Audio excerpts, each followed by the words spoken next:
They stood at the gate like shadows from a past life, plastered smiles, familiar condescending eyes, clutching casserole dishes like peace offerings. I opened the front door slowly, calmly, letting the silence say more than I ever could. Then I said it. You weren't invited. And just like that, the color drained from their faces. A decade. That's how long it had been since anyone had truly acknowledged me at one of these so-called family reunions.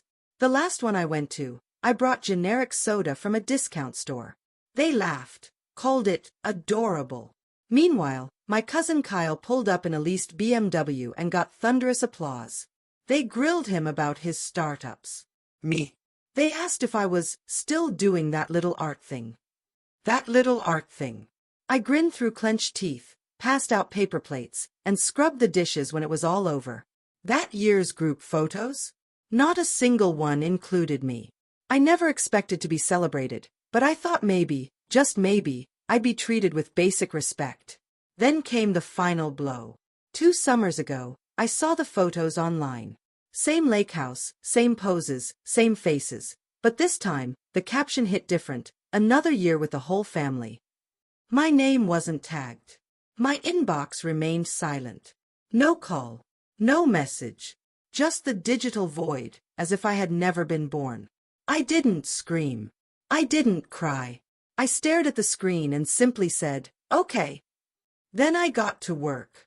Every ignored invitation, every patronizing, maybe next year, every sarcastic remark, I channeled it all into the very thing they dismissed, my art. I stopped asking for their support and started demanding greatness for myself. 12 hours a day. No weekends off. Commission after commission, gallery after gallery. I sold work to people they'd never meet, collectors whose bank accounts made my uncle's yacht look like a dinghy. And I said nothing. No social media flex. No announcements. Just progress. 3 months ago, I bought a house. Not just any house, the house. Gated entrance. Stone exterior. A private studio in the back bigger than my parents' old living room. Bought outright. No loans. No co-signers. No family assistance. Just hustle and silence. Then something strange happened. They found out. It started with a message from cousin Emily. Hey stranger. Been way too long. We should totally catch up.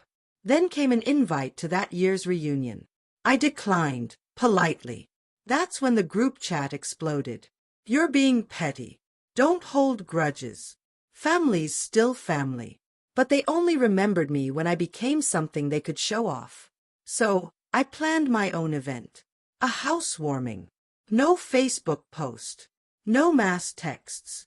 No invitations sent. Just one carefully placed whisper, because I knew how our family operated. Curiosity always was our collective weakness. They came in waves. Cars lined the street like they were arriving at a red carpet premiere. Phones out, eyes wide, murmuring about the tile. Is that real quartz? Yes. Yes, it is. I let them wander. No guided tours, no refreshments. Just silence and observation, until someone finally cracked.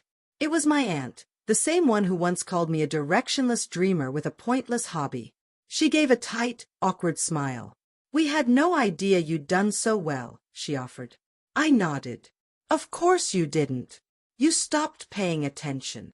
Then my mother stepped forward. The one person who could have spoken up for me. The one who should have asked where I was when everyone else gathered. She looked small beneath the weight of everything left unsaid. Can we talk? She asked quietly. I led them outside. Stood tall on the front steps with the house behind me like a fortress. I remember every reunion I wasn't invited to, I said. Every group photo I was cropped out of. Every joke about my cute little dream. No one said a word.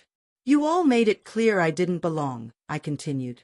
I paused, let the silence stretch, then added, so I built a place where you don't. They tried. Tears. Apologies. Hollow guilt. But I had practiced this moment too many times to be moved by performances. Nothing they said could undo the years they erased me.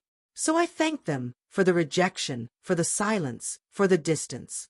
Without it, I might have spent my whole life chasing their validation. Instead, I created something they couldn't ignore, and couldn't enter. Now they're gone. Took their containers and their guilt with them. The gates are closed. The house is still. And for the first time, it feels like home. Not because of the marble counters or the panoramic views, but because every inch of this place was earned by me, and me alone. There's a special kind of power in being shut out, until you're the one holding the keys.